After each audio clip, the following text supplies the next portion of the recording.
Julia with Food is a Conversation Alumni Edition.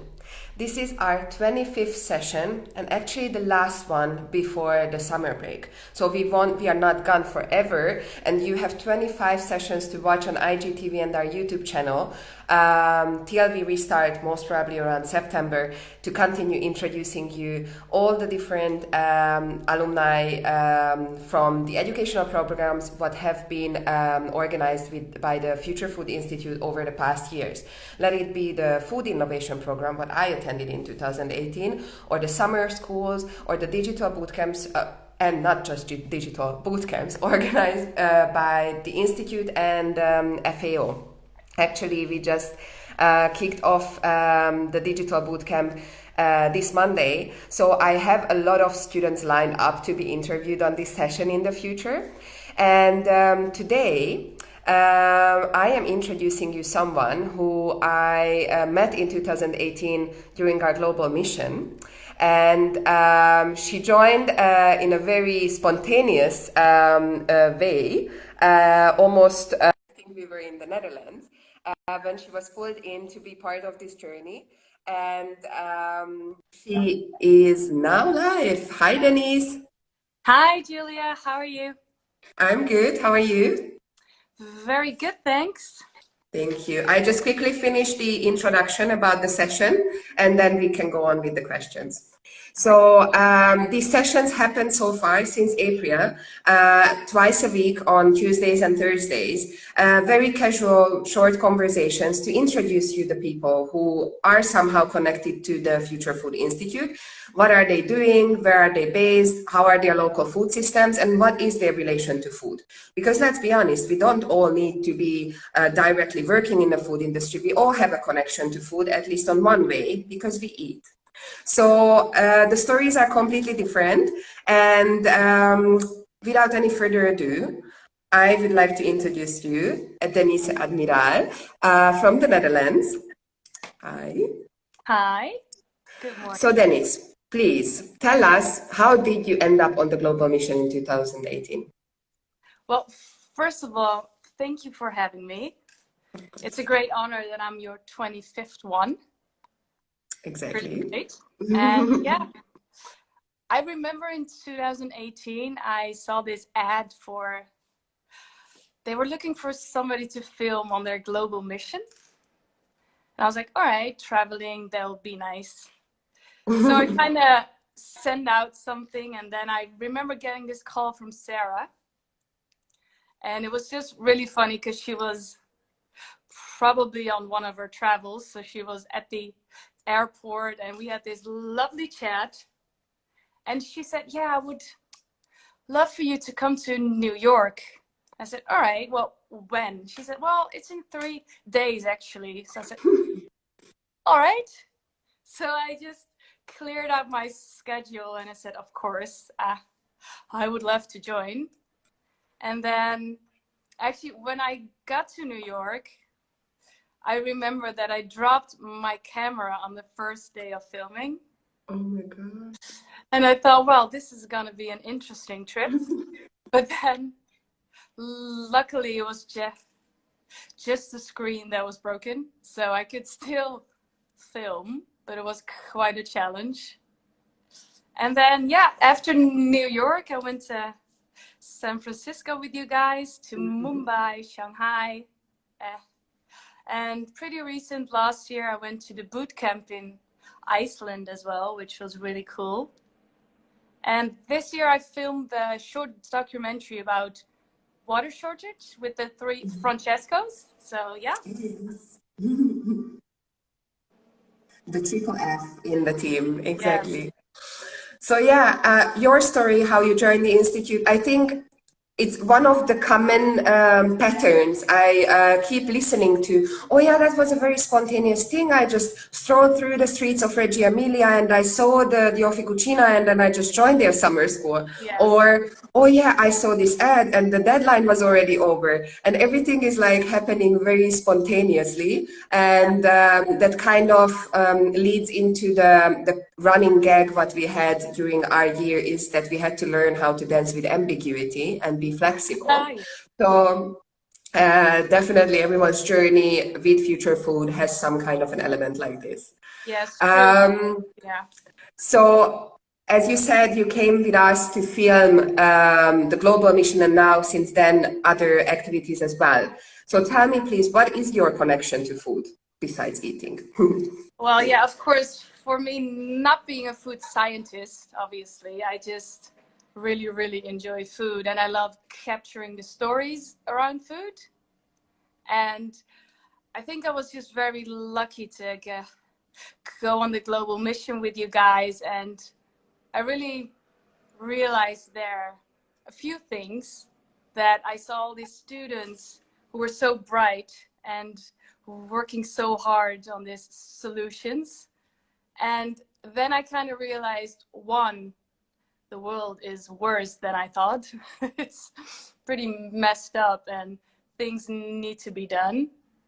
But then also I kind of realized, all right, there are actually a lot of people and companies as well that are doing so many positive things about it.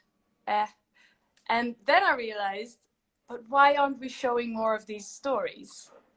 So for me, I have always been really climate about, I love it and I want to do so much about it. But I always thought, all right, if I do something about it, will that really change? So it kind of got me more conscious of that. All right, but people are doing so many cool stuff. And before I went on the global mission, I already wanted to kind of focus on food stuff. But the global mission definitely contributed to me being more focused. And now I basically only take jobs that involve food or environment. So, yeah. That's such a nice story. And if you can recall, what do you think was the most memorable, like, company, project, location what you visited with us? I have one in mind. I will share it afterwards. Okay. Well, it's a tough one, obviously, because I mean, I was there not to really participate, but to really capture all the things that you guys were doing. But I found myself sometimes being way too interested in what the people were saying than actually filming. It's like, oh, I have to do a job here. So that was actually quite funny because, yeah, I got so distracted actually. But I think if I have to pick one thing, I really love going to the Westfjords in Iceland, where we had this great dinner in a community hall there. And I think that was, for me, realizing that it starts with such a small thing in a community where they all participate and really work together towards a more sustainable future. And obviously we had Mark Brandt there as a chef and two other really cool chefs as well. And they made the most amazing dinner. Like, they were foraging everything that same day. And oh, yeah, that was pretty cool. That sounds magical. And I Yeah. really hope that next year we will have the chance to go back again. We planned a boot camp again in Iceland this year, but unfortunately, due to the changes, those had to be postponed. However, the cool stuff is we still engage our local hosts in our digital boot camp as well. So actually, one of the team members, or like a lot of team members from there, they are still participating now. They are one of the local hosts. So we will have some insights about from Iceland as well. Yeah. So what is your favorite then? So actually, for me, I think maybe because it was also the last stop before we went back to Italy. But when we went to India and in Mumbai, we had so great experiences because first of all we had Anusha's and Elizabeth's first edible issue get together in the Bombay canteen. Then we could visit Elizabeth's family and cook with them the whole day. That was the first time I learned to make something which was from the Kerala cuisine. So those were like, and again I wish I would know the name of that tool where you sit on that little chair and scrape the coconut out of the Yeah. So anyway, there were so many great experiences there. But again, maybe it was also a mental, okay, the 60 days almost over. Yeah, And these are the last things what I just want to completely, seek in before we go back to Europe. Yeah. yeah. So, look, I like lost my track now. Just thinking about Yeah. the Well, activity. well, we actually had that one last evening where we had that food in the house, like the house dinner we Oh, had. yes. That was really amazing because it was homemade food, and I never had some of the things I had there.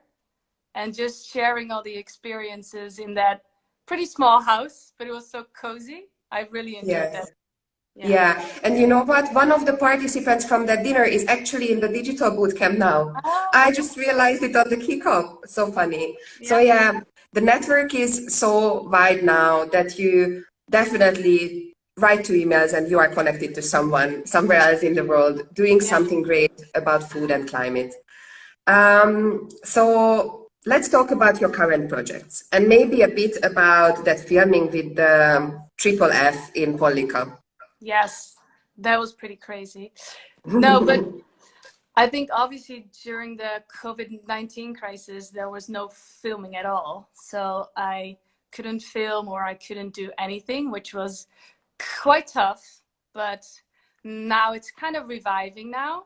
And I've recently been doing some stuff for the restaurants here in Amsterdam, a few of the restaurants, because they all have to start up again. Like they were closed for 3 to 4 months and they all need to start up.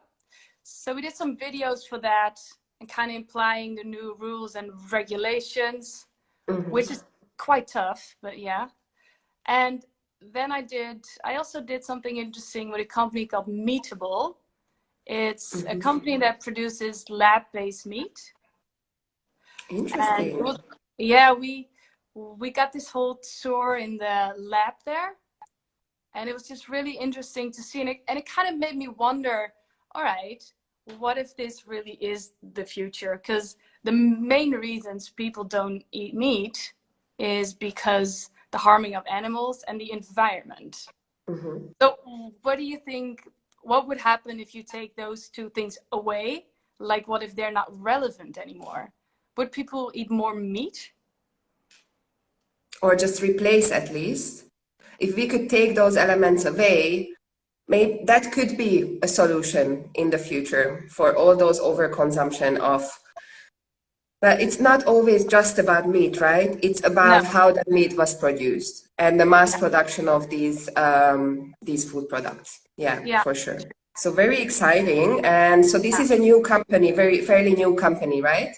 Yeah, it's a fairly new company. It's still really early days for them. I think what they're aiming for is trying to get like their meat in stores by 2025. Oh, So okay. So they yeah, still have a long way to go. Yeah. yeah, Especially because with this in vitro meat, they still need to optimize their processes to lower the cost so that the consumer price makes it also more accessible because at this stage these are still very, very resource intense processes in terms of money. Yes. yeah. No, those are huge challenges in which they have to face, and it's probably gonna take a while. I mean, it's pretty revolutionary if you think about it. So yeah, but and then the trip to Polica with the three Francescos. I I think that was just a great trip because we were filming all about the Mediterranean diet. And have you ever heard of ciccineri? It's like black chickpeas. Oh, so now that you say, I don't think I ever heard the Italian name before. Yes? Yeah. So that's Oh, from like some from there, from that region. yes, we met this lady who's like the guardian angel of the Mediterranean diet, and she prepared for us this great lunch, all plant-based, and I've never eaten black chickpeas. And I was just the flavor of it was so good. And she actually told us that it was gonna go extinct but she kind of Oh. saved it. So it was just great to see that. And we were there to film about water shortage. And it kind of made me realize that all the water issues around the world are really connected. It's like you can't really say, all right, well, it's not our problem because it's not happening here. Because sooner or later it will be happening here as well. So I thought that was really great. And it was actually for me the first time that I got to do a documentary in which I had to edit it in a completely foreign language. So yeah, that was a big challenge, but I think the three Francescos really taught me great Italian by listening to horrible Italian songs in the car like every day. They're probably gonna hate me for saying this, but they had one song and I already forgot what song it was, but they played it every time. It's like, Oh my oh. God. Yeah. Oh my God. But I can imagine, because when I interviewed Francesco Tita, he continuously quoted pop songs and everything while we were talking. So that's kind of like Yeah. expectable from him. Yeah. Great. Yeah. So that's very interesting about the water shortage, what you just said, because yesterday on our ecosystem thinking class, we had the one with my team, we had this topic to identify what are the structures and the patterns what led to this event, and yeah, the main like mental situation, what is a problem, that we ignore things. We believe if it doesn't influences us right away, that it actually doesn't exist. Or the other part is that we are not good in preventive actions. We wait till there is a problem and then try to find a solution for that. That's how a lot of startups and companies are actually evolving now. However, how great would that be if a lot of ideas would be rather preventive and not just trying to solve an already existing problem? Yeah. I mean, the problem would be that you have to kind of look in the future where the problems will be. You know, that's always going to be a bit difficult, I think. But yeah, especially with water shortage, I was kind of surprised that these issues are pretty close to home. So for me, even I didn't really realize that. So Yeah. it's, yeah. Because we take these things, these resources as given. Because you Yeah. were born and you grew up and water was running out of the tap, right? So I don't think throughout our education, a lot or at all, it was mentioned that you have to be careful how do you use it. The only thing what I remember, the bill. So it was more my parents who Yes. were like, oh yeah, we have to save. But the connection in your head as a child is related to something completely different.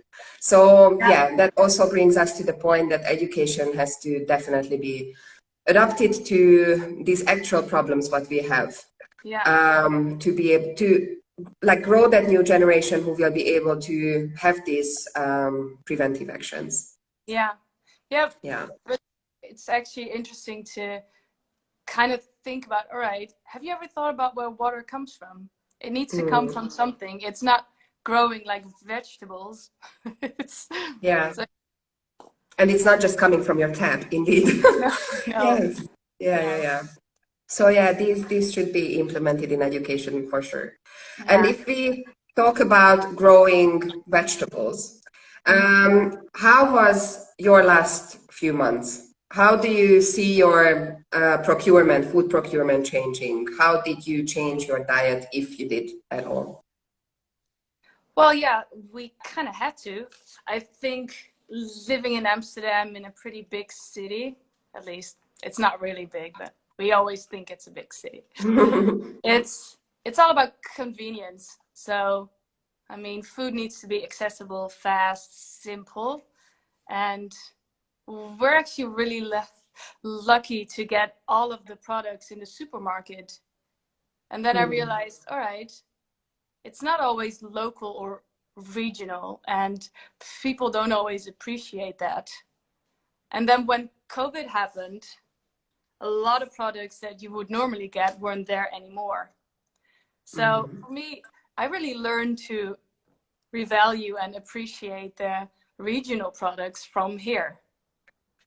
And it was, yeah, it was actually, it kind of inspired me to go on this trip, because on Saturday I'll be going on kind of like a food trip, and we're doing a 16-day camper trip. Wow. And we're going to all the 12 provinces in Holland, because we never learned about the regional products in Holland. And when somebody asked me, where's your country famous for? I'm like, cheese. I mean, it's probably the same for you. When somebody asks, where's Hungary famous for? Goulash. Goulash. And it's not, please never quote me on this. Well, you said it now, so people are going to be like... There are beautiful wine and other products in my country as well. Mangalitsa, for example. All right, so now I saved it. Yeah. No, but it's true. And for me, I realized that I never really learned about the regional products. So in this camper trip, we're going to see the 12 provinces. And in each province, we're gonna like learn more about one regional product. So I'm taking my camera and I'm just gonna write about it. I'm not sure where or how, but I think it would be really nice to do, to kind of get to know your own country, because I think that's a positive thing of the COVID-19 crisis, that you learn to appreciate what you have closer to home. Definitely. I mean, we're really fortunate to be traveling all around the world, and I love traveling, but it's not everything. Yeah, that's for sure. And it kind of, so I had very mixed feelings about that at the beginning, because I said that travel became more accessible, so I could afford traveling. However, it became mass tourism, which is very similar what we have in food production as well. And that was not good for the local communities, for a lot of things. Again, it can be debatable on which sense, and I don't necessarily want to go into this, but I think it is very good for domestic tourism now to maybe like showcase what those countries have for their own people. And so your trip sounds so interesting. I'm a tiny bit jealous, but it's good because you will document it so I can watch it, and then I don't need to do the research afterwards, and I can just follow your trip. But we're kind of really excited for it, because we've been wanting to explore our own country for a while now, and I don't know how tourism is in Hungary, but like 3 months without any tourists in Amsterdam, it's been heaven. It's literally been heaven. It's like we got the country or the city back for like people from Amsterdam. And of course, I know that tourism is really important, but it was getting out of control. I think it's getting out of control everywhere. But now that we had our city back for 3 months, hopefully the government will actually change things and say, hey, this was actually for the better and not for the worse. Definitely. And I heard that actually the Netherlands, and I think namely Amsterdam, is actually planning to build their donut economy in Amsterdam. So I think there will be a lot of changes there towards a more sustainable environment, city, or livelihood. So yeah, I recommend everyone to keep an eye on that. I think this will be actually the first city who will specifically try to build this structure and ecosystem. Yeah. So we are approaching the end of our conversation. I have always a closing question for everyone. If you would need to design your preferred future, and food related, please, how would that look like? And you can be very utopistic. So now you can wish for everything, please. All right. So, well, it's obviously a big question. And I think there's two things then.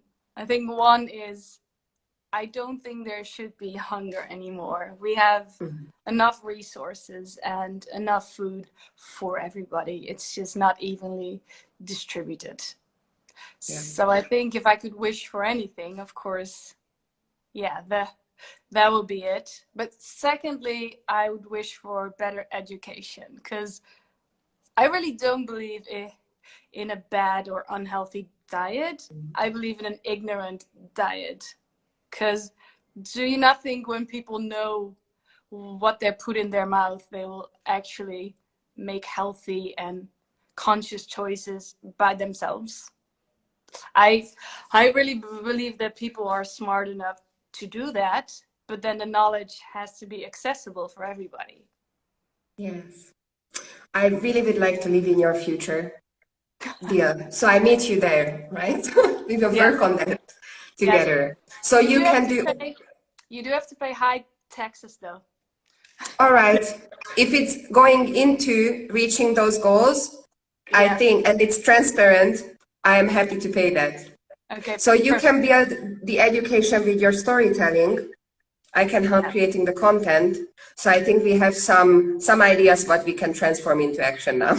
Yes. Well, that's perfect. And for me, it's really, everybody kind of has their own role in this. So exactly. Even when you're not a food scientist, I think my role would be capturing these stories and showing them to people. And yeah, just to create awareness, but also a bit of knowledge as well. Exactly. Denise, it was a very inspiring conversation. Thank you so much for being my 25th. And then, and I really hope that I can see you soon, maybe in Pollica, maybe in the West Fjords, maybe in the Netherlands, but please share the trip, the outcome of the trips with us. So maybe I can jump in a camper and follow that route. Yes, I would love to. And just before you leave, I would love to know how the boot camps are. Oh yes, so I am very overwhelmed this week, actually getting really emotional when I'm talking about it, so excuse me for that.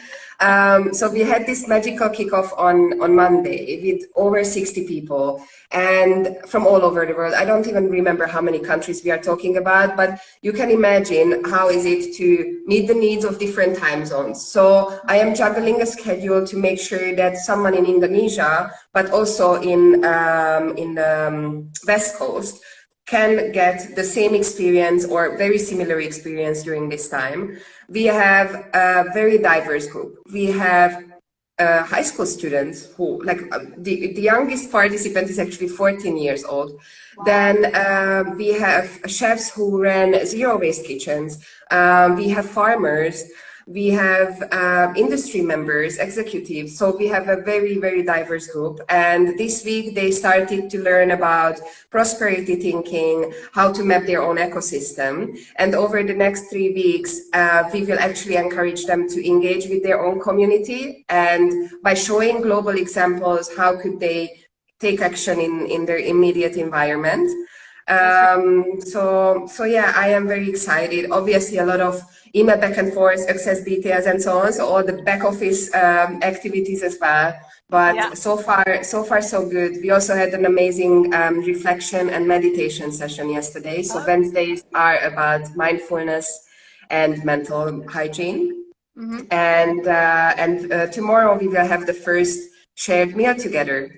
So we will have a digital convivium where we will discuss certain topics in the food system over a shared meal. And yes, it's digital. Really nice. Yes.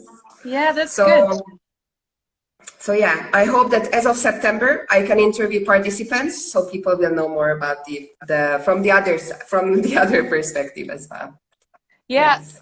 And actually these food conversations I've been listening back to a lot of them as well, and I really enjoy it. So yeah, keep on doing what you're doing, Julia.